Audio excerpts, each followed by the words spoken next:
mu butumwa natanze biciye mu ndirimbo nteranje imbere new level hamwe na n'ubuntu ndashaka kubiba partage kugira ngo namwe muze gushika kuri YouTube yanje wandika NINZIZA Divine Light hama urabe izo ndirimbo bizera ko Imana iza ku hari ubundi buryo uza kwakira biciye muri izo ndirimbo data mu izina rya Yesu turagushimiye turaguha icubahiro tugushimiye ubuntu n'imbabazi byawe tugushimiye ko kuba tugihari atari inkomezi zacu ariko turemeza neza ko ari ubuntu bwawe n'imbabazi byawe tugushimiye ko kubw'aka kanya waduhaye ngo tuganire biciye kuri Akamu TV ndahezagiye umuntu wese yadukurikiranye ndahezagiye abakozi ba Akamu TV reka ushikare kubagirira neza batere baje imbere mu vyabo bagukirwe impande zose tuze tungere duhure kandi gihe dose ntaye nyinshi dushima izina ryawe mu izina rya Yesu Kristo ndabisenze nizeye amen amen asante sana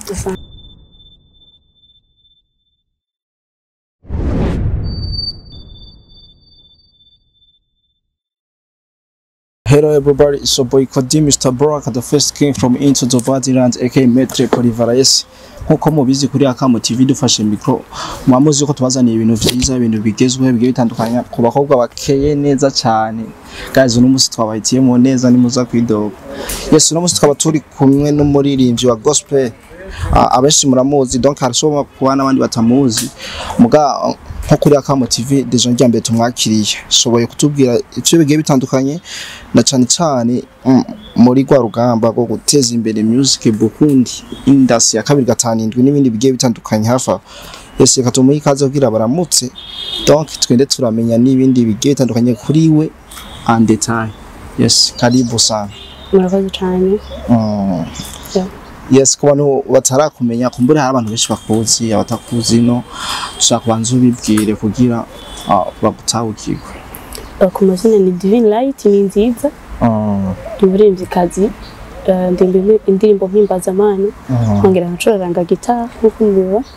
kabisa ubu tumvise Divine Light abantu batahure gute Divine Light ni muntu ki umuntu ameze gute no mwigeme akijije kundi Imana yeah saneza vyatari mwakoze n'ubuntu bw'Imana thank you ubuntu bw'Imana Divine bari baratugaye no musi baratwakutanye vyatari sikugara hari umwanya ubura wari waranyoteje bakonzi ba Akamu TV bien sûr kubera wagumo duhenda oya sinabahenze gencha bwagera Divine umeze neza usa neza ubuntu bw'Imana ni fresh Imana shiye ubwa mbere mbe new level nani wumva bivyo bya biri ku ma step ariho new level hamushika mu bu nanje imbere new level ubu uri mbe Divine shaka no musire tuyagira ku bintu bijanye n'umuziki wawe muri rusange ibintu vya gospel mu gihe wabitangura kugera no munsi nibaze ko mpora ndabivuga ahantu hatandukanye je ntsanga uja muri studio muri 2022 banimba nihenze ariko naho hafi aho avayo kuja muri studio nesa ndimba muri kohari n'ubu kandi ndimba muri kohari kabisa ndimba muri kohari tubisanzwe ariko kandi n'ubu ndi no muri kohari nsanze sengera muri Holy Center kabisa ni kihe kintu wumvise cyo gushitura kubera donc urashobora kumvise n'izindi mpano tutazi muga uprefera kuja muri gospel donc hari ikintu wabitanguye ukiri umwana cyangwa n'ibintu nyene vyakufatiye muri adolescence wita prolonge apana ngo muri adolescence nagira ubuntu menya Kristo hama ndakizwa ndakira Kristo hama chance nsanganye n'Imana yarampaye ingabire yo guhimbaza Imana canke yo compose indirimbo numva ko nyene nakomereje muri kagakiza nyene Divine rero ntiyigeze abaho atari mu buntu bw'Imana fakira umwana yagira ibake kuri nyene Imana yarangiye ubuntu ndamumenya Imana kare iri muto ya Divine wo mu buto na Divine wo ataratangura kumbura umuntu yari arevuriwa mu gakiza cyari bimeze gute ubutandukanye buhari n'ubuwe ya Divine wa kera na Divine wo je sinzi ko no bivuga nibaza ko ivyo bivuga nk'umuntu anzi kera kubera je simba ni sinumva ko no difference ngo Divine wa kera uretse ko nyene nteranje imbere nibaza ko kera n'ubu hadasa kandi niyo tuja niheza cyane kabisa ya imbere yuko abakunzi ba Akamu TV tutabanyoteza dijate kumwe n'umwanditsi tukumwe n'umuririmbyi ngo banze bacishizeho kwanza kamwe cyangwa tubiri kugira tubandanye dufise mood idasanzwe ndirimbo nteranje imbere nteranje imbere imbere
Yes mwavyumvise arashoboye cyane ewana kabisa ewana jena namanitse kabisa na gitaro na wese kabisa yes divine kenshi abaririmbyi bashasha novuga kuri musasa muri ibintu byo gusiga indirimbo kwizimbuka zacu zimbuka ama YouTube n'ibindi kuko bisaba yuko abantu bahavye ibintu vyiza ku ma video meza asa neza ikibazo cangira niki Divine mbega mu buryo bujanye no kusora izindirimbo ziwe buryo bwa finance biramworera cyane imeze guca nkafisa abandi bafatanya bikorwa biwe bamufasha mu izo ni kiwe navuga Imana irashigikira impano yakora ko yayitanze kabisa kandi ni gikorwa nyine cayo mba ndimo rero niyo ibikora hamwe na Kristo dutuma bikunda dutuma biba ya Imana nizishobotse mbega mu ndirimbo zawe zishika zitatu hariho new level hariho n'ubuntu akabana imbere over uko wari witeze uko abantu bazakira niko bazakira feedback byari neze gute oya le fait naratangaye cyane kubera nibaze ko kuva ku ndirimbo ya mbere byarakunze cyane gushika ku bana batoya nari naratangaye pe uyumva gute numva shimye Imana numva nishimye Imana nyene n'ubuntu bw'Imana niyo mpamvu narize karuwo urumva ijya ni sweet uzobyumvirize neza ibyo n'ibintu bigomba gusa ni sweet y'ibindi wakoze ubwa mbere ariko jewe divine kisha aba bantu muririmba indirimbo mimbazamana niko no bivuga ni mimbazamana gospel kenshi barakunda kubiheba ugasanga nk'abatanguye baririmba gospel bagiye muri sekira mu ndirimbo z'isi no kandi turafise abantu benshi nk'abajya ba Monia Frère ba Alisano ba Airways n'abandi benshi ndibazura abana bajya bahereye muri gospel divine ntishobora kumusanga muri sekira okay attends tukiraho nyine nabandi nabo bagumye muri gospel batanguye muri gospel bariho byose reka dufata babigumyemo divine light azobigumamo kabisa ubu rero uriyumva yo kuzobigumamo cyane ni igiki cyo bitwemeza les épreuves erega nabone deja jewe umutima wanje urabishingira nta iyo vocation bari bayifise yo kugumamo si nkunda kwikompara n'undi muntu n'umwe kubera umuntu wese afite Imana yamuhamagaye afite kandi n'ukuntu abayeho nuko yumvira muri we bagiye bashobora kuba bagize choix yabo nanje nagize choix iwanje kabisa ya mbega ubu kenshi abaririmbyi nimbazamana ntibakunda kwemerera ko uwo muziki winjiza amafaranga bavuga ati ni kugira nyene tunezeza abantu tubasubize muri mondo kumbure tubakundisha Imana iyindi ncuro be Divine Light ayibona nko kwigisha abantu muziki wiwe cyangwa ubona nyene nka business muziki actually kibazo ni kwenda gusavye yo kimbariza handi reka ico tukisubi tukireke gusa nyene uratujije abakonzi bakamotive bakeneye kwimenya kubera nakibaza mbega Divine Light umwanya arafise abo bariko baramufasha umuziki ko twari je no bitubwiye ntibatusobanuriye neza mu buryo bw'amafinance no huteguriye ni nabikwishuye navuga ko ni Kristo adushobotse Kristo ni wagufasha niwe mugabaca mu bantu rero sinavuga ngo ni naka canke ni naka ngabo Imana niyo ituma bikunda aho nyene nk'umuntu yoba akeneye gukorana collabo na Divine Light byo genda gute nyene turabivuga nako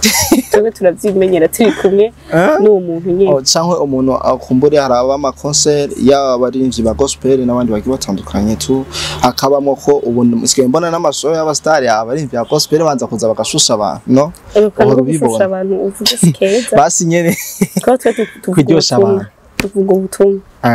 basi gutanga ubutumwa byose Divine Light umukeneye nko muri so muronka gute nibaza yuko nyimba atari banga ni bivana n'uwo muntu nyene turagiranira ikiganiro twumva ko tubihurije ko and then tukakora kabisa Divine Light ikintu ndi fiere yacu namwe gutagira ntuzenya ama challenge mabi meza no wowe challenge mbi muhura nayo muri uwo mwuga abantu b'abakobwa mwebwe muri uno mwuga usanga ibitsitaza n'ivyisi byinshi usanga kubera ikuvuze ngo abantu b'abakobwa kubera mubonwa n'abantu benshi urabaririmbye ubungu bo ntibababona umuhungu umuhungu kandi umuhungu urabona sobanura icyo washatse kuvuga nyine kira bien abakobwa muri game ko muri music mwese murakunda muri game je ndi muri muhamagara uziratandukanya unaje ngaba manega kujija dukore sivyo rega kujija ati gute basi ibibazo wohura navyo no muyu muziki wawe nkoko guhimbaza kwa ni muziki nyene ntuyihenze ibibazo sinkunda kubiteba ko cyane kubera ko shira imbere cyane réussite iba yabaye ibibazo vraiment sindabiha agaciro ahubwo magaciro gushika ku Imana yashatse ko shikako hariho abantu benshi twebwe abahungu burya ngo baragorana sana sora ukubona gatanga kutakinga no ngabazo disaba nimero yawe urabyo we ibintu nibiragushikira nyene umuhungu bati ndagukeneye ama nimero makoro mesh nikwambariza ga kuri kamera kwera ariko umuntu wese amenye ukuntu abyitwaramo kusaba nimero yanje nta muntu nobibuza mugabo kandi nanje ushobora kubufise nimero yanje ariko nagira ico shikako kubera ko nimero yanje si jewe natandukanye na nimero kabisa mbega kugera isaha Divine Light ubutumwa bwe haburangurira bamufata gute ntigire umusitari muri quartier utangura kugara ku bantu mu quartier telefone akoro ni witaba message kwishura sini apana kan kuvuga kwigira umusitari sinigira abantu bese bararengerwa muri make Divine ubu turamuzi byose twese turamuzi no nguma ndi wahundi nyene ko nta kintu na kimwe ni ubuntu bw'Imana nyene nabivuze ari bya gospel imugara kugara si byiza ko kuguma urice bugufi kubera ko kuririmbira Imana n'Imana iba yakugiriye ubuntu ajere ngaho cangira kabazo kamwe kamaziko mbega Divine Light wakonzi bakamuhivuje ndamuzi muri Elta Okay iyo ubivuga ko nari duwaine wawe uravyibuka nenda kurongora ujya mu umunani bajya batwara imihari babita gute aba nari do group wari do group ko ndavyibuka urabana duwaine je nari mu bebe shaje siyabikakure duwaine wanyu wacu muri eretare okay ko kuvyibuka bya bimeze gute mbega divine aho nyene tuzo kuhaganira gato divine iyaryohewe ameze gute yashavuye ameze gute iyo uryohewe niyo ushavuye biba bitandukaniye Gewe niyo shavuye ego shavuye sinkunda kuvuga bice bigenda gute chamora shavuye kenshi birasimvuge nyene ibintu bibazo umuntu mugabo sinkunda kugucavura cyane bivana nkunda kushikira rero aho nyene ngenda kwibutsa akantu divine ona cameraman umudemu kwanza be hajya ari wamenye cyari urayobewe umutumire wacu divine right Dio kubusu nge baramusomye nyambari yari yayobewe nyambari yamenye yaciye araba oya hareka kubesha sivyiza oya uravyibuka naje kuri procramation mvuye mu bitaro naraguye ndiko ndaje gutora diplôme donc bara proclamé namenye kandi namwe examen yakora ngwaye ntamangiye gutora bulletin canditura hasi sisuvuga ngo nararavye nawe oya none je ko nayibona n'abaso yaje bariko barire urabesha imbere ya kamera oya je nagana ama reaction nyene oya nari ngwaye bari babitse ko mvuye mu bitaro kandi je sinigeze nyoberwa kuri retard nanari oya kweli wari ncabwenge twe twakuze sinigeze ndanashikira n'uwicumi waratrisha atuje watrisha kubera ajyano byari bigoye ko nariga wariga narabosa tagusubije mu kake na nivyo wari ucibuka ndavyibuka divine right hari abantu benshi muri pro cyane bakora umuziki mu bwo tukatakibabona no divine wone mu misi ntuzomubura kubera iki ko harabeshi twabuze ba Eden ibanga nabo tukibona barako barakora Eden vuba cyane arakora nabonye cover afise live recording yakoze indirimbo nziza cyane n'ubwo mwamuze gute kandi ari ku gikorwa ari ku gikorwa cyane ariko arakora gusa aheze igihe kuva twayisanganiro ubeshi bamuzi muri isanganiro afise indirimbo nyinshi yakoze nyuma yaho ahubwo sinzi ko mutazi kurikira abasi ntizabaye trend nk'izambere no niko kine mutazi kurikira kandi yarazikoze nyazanyije nguka oya sivyo sivyiza yes mbega divine right mu gihe usohoye indirimbo mu bijanye no gushigikira bijanye naho kwigeza mu bantu babimeze gute aba promotion yayo urayirihira emezo cyangwa ni kwa kuntu nyine abantu bagufasha nyine mu bintu kige ni bangaje wanje rega nje nabo dukusada dukorana ariko ariho umuntu akora promotion y'ibintu byanje espoir kitonzi bamutazira B5 cyangwa ni manager ndavuga ko njanye na promotion y'indirimbo zose nkora niwe abikora niwe abiraba niwe bikurikirana yes rero uzabibaze ukuntu yoro bigenda watanga ivyunguka reka tubireke muri gospel ni muri ivyunguka mwebwe sinzi icyo ushatse kuvuga ariko ntimutanga imisoro nyene ya promotion yaje tupiyoze ibyo tubireke uzovyibariza espoir zoza espoir mbega uhora ubona basige ubiravye ubona abantu bayishikana mu bantu gute bon barazivuza ku ma radio ahantu hashe vraiment usije ko nakunda gukora cyane ibiganiro kabisha mugabo ndakora cyane ku ma radio ama emission ku ma radio tandukanye kabisha yes ni divine right twabonye ibiganiro byinshi bigiye bitandukanye yakoze mu gihugu cy'u Rwanda tukibaza yuko bifite ikintu byinshi inyuma kugira mugakugera ni isaha nta kintu turayimenya ko cyumuco bimeze gute guma murindiriye kubera ko nibaza ko ntavuye dushaka kuduhugo rusako yuko ivyo wabitari bikujanyeyo najanye nyine ibyo n'umuziki kandi mwarabonye ko nakoze wacangwe no gukora ibiganiro cyangwa wari ufise kindi kintu oya hariyo n'ibindi nakoze n'urindire kwanza twitege ikintu gishasha kwa mbonye Israeli no kwa hari aba gospel benshi ba ba Dorcas anu we naho tukwana nyine afisizi no twokwitega oya nje munyitege nka jewe nyene oya ko waragiye kwiga amakolabo byinshi reka tubireke turindire ibikoko. Okay, merci. Urumva kadashimye kubishira public kumbure hari ibintu byiza byinshi ariko aradutegura. Mbega Divine ni uwohe muririmbyi haba ngaha mu wundi cyangwa hanze y'igihugu wowe wirefera kuvuga ati umuntu inspirateur wiwanje bien sûr uvuga ati umuntu kabisa ewa ndifuza ewa oya ni benshi nkunda ariko ndakunda umugwi wa Hillsong harimo abaririmbyi kazi babiri sanzwe nkundamwo cyane kubera ko batasmith kubera bakora ibintu nkunda barahimbaza bavuza gitara kandi araba mama ndabakunda cyane kabisa. Divine mukurangiza igendo cyacu twagomba utubwire abakunzi ba Kamo TV unagenda kandi udutekereye kumbere zosura gukenera undi munsi tugarukana. Ndashimiye cyane d'abord ko mwantumiye kuri Kamo TV kabisa. Ndashimiye ko badukurikiranye ndabifuriza amahoro y'Imana bane namwe ariko kandi mu butumwa natanze biciye mu ndirimbo nteranje imbere new level hamwe na n'ubuntu ndashaka kubiba partage kugira ngo namwe muze gushika kuri YouTube yanje wandika NINZIZA Divine Light hama urabizo ndirimbo ndizera ko Imana iza ku hari ubundi buryo uza kwakira biciye muri zo ndirimbo. Tugusabire ho genda dusengeye cameraman gata dusengeye